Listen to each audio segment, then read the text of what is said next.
अस्सलाम वालेकुम रहमतुल्लाहि व बरकातहू। जैसा कि आप लोग देख रहे हैं कि हमारे सामने एक्स एमएलए ऑफ चन्नापटना जनाब सादत अली खान साहब और उनके फर्जंद लियाकत अली खान साहब यहाँ पर बैठे हुए हैं। आइए इनसे दो चार बातें करते हैं। अस्सलाम वालेकुम जनाब एक्स एमएलए सादत अली खान साहब, आपसे मेरा ये सवाल है कि बाईपोल इलेक्शंस होने जा रहे हैं 13 नवंबर 2024 को, इसके बारे में आप क्या कहोगे? मोअज़्ज़िज़ वोटरान, चन्नपटना के वोटरान, चन्नपटना में बाई इलेक्शन हो रहा है, जबकि यहाँ का एमएलए रिज़ाइन करने के बाद ये बाई इलेक्शन हो रहा है। इसमें ज़्यादा से ज़्यादा वोट करना और चुनना सेक्युलर पार्टी जो है उसे, और मुसलमानों का जो देख रही है आजकल, जो मुसलमानों को जो देख रही ना क्या हो रहा है, किधर हो रहा है, मालूम हो रहा है ना अपने को, उसके वास्ते सोच समझ को आप वोटिंग करना और ज़्यादा से ज़्यादा वोटिंग करना।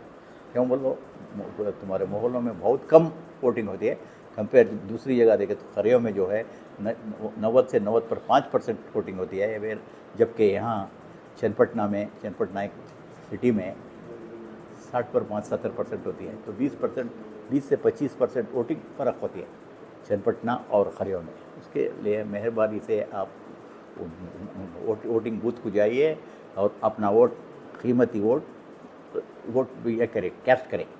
पिछली मरतबा असम्बली इलेक्शंस में हमारे खासकर मुसलमान जो 28,000 वोटर्स हैं, उन्होंने एक तरफा वोट किया, यानी कि कुमारस्वामी को। इसके बावजूद वो यहाँ से रिज़ाइन करते हुए एमपी इलेक्शंस के लिए मंडिया चले गए, जिसकी वजह से मुसलमान सारे नाराज़ हैं। इसके ऊपर आप क्या कहना चाहोगे?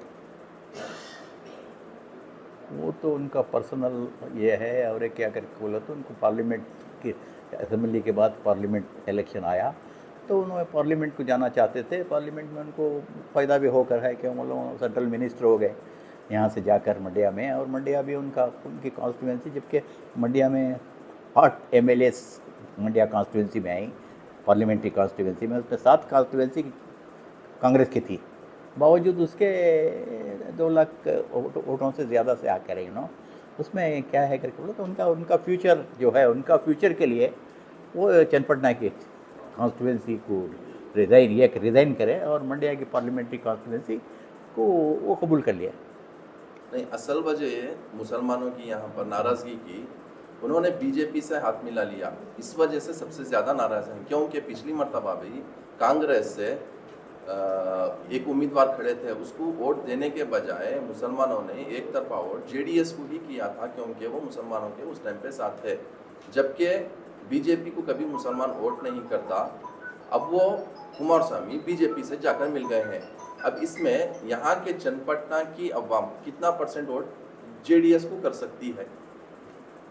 वोटिंग एक ऐसी चीज़ है जो बोल नहीं सकते कि कौन किसे वोट दे रहा है, और ये पर्सनल ये जो है वोटिंग का मालूम, इससे ज़्यादा से ज़्यादा वोटा देना उनको तो मालूम है, सबको मालूम है चन्नपटना के अवाम को कि कौन किसका वोट लिया लास्ट असेंबली इलेक्शन में, और किसके वोट किसे गए।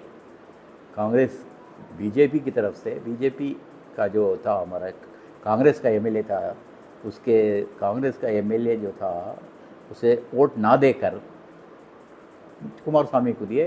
क्या बोले तो अगर कांग्रेस को वोट जाते तो बीजेपी वाले आ जाते, बीजेपी का कैंडिडेट आ जाता, इसलिए कांग्रेस को और मुसलमानों की तरफ से, और कुमारस्वामी जो इलेक्ट हुए वो कांग्रेस के मुसलमानों के वोटों की तरफ से। You are a ex-MLA of Channapatna and being a senior leader in Congress party, what do you give message to the people of Channapatna? To whom to vote? Now they have to vote for Congress, because Congress is now they have given so many guarantees, and you are seeing this, देख रही ना आप क्या guarantees ये जो है देख रहे हैं, और जो मुसलमानों के हुकूक, जो मुसलमानों को जो है, जो स्कीम जो पूरे अब तक नहीं दिए थे, वो स्कीम जो हर स्कीम हुकूमत लागू कर रही। और सिद्धरामैया जैसे चीफ मिनिस्टर मैं समझता हूँ बहुत कम आपको कर्नाटका स्टेट में मिलते हैं। देवराजर्स के बाद जो हैं, जो भी हैं देवराजर्स हैं, एस एम कृष्णा हैं, बाद में तुम्हारे इनो हैं, वीरप्पा मोइली हैं, सिद्धरामैया हैं। ये जो सिद्धरामैया और देवराजर्स के बाद अगर मैसूर से कोई चीफ मिनिस्टर अगर आया है तो वो सिद्धरामैया। इतना मुसलमानों के वास्ते जो कर रही हैं, मैं समझता हूँ। और एक सेकेंड आपको सिद्धरामैया के सर का चीफ मिनिस्टर मिलता ही नहीं मुसलमानों के लिए। जनाब लियाकत अली खान साहब, being a son of ex MLA of Channapatna, mister Sadat Ali Khan Sahab, आप इस इलेक्शंस में यहाँ पर कैनवासिंग के लिए आए हैं अपने वालिद के साथ, आप मुसलमानों को क्या संदेश देना चाहोगे? बाहर निकल को वोट डालो, फर्स्ट जो बोल रहा हूँ मैं is to come out and vote डालो एंड कांग्रेस पार्टी को वोट करो। That is what I have come here for.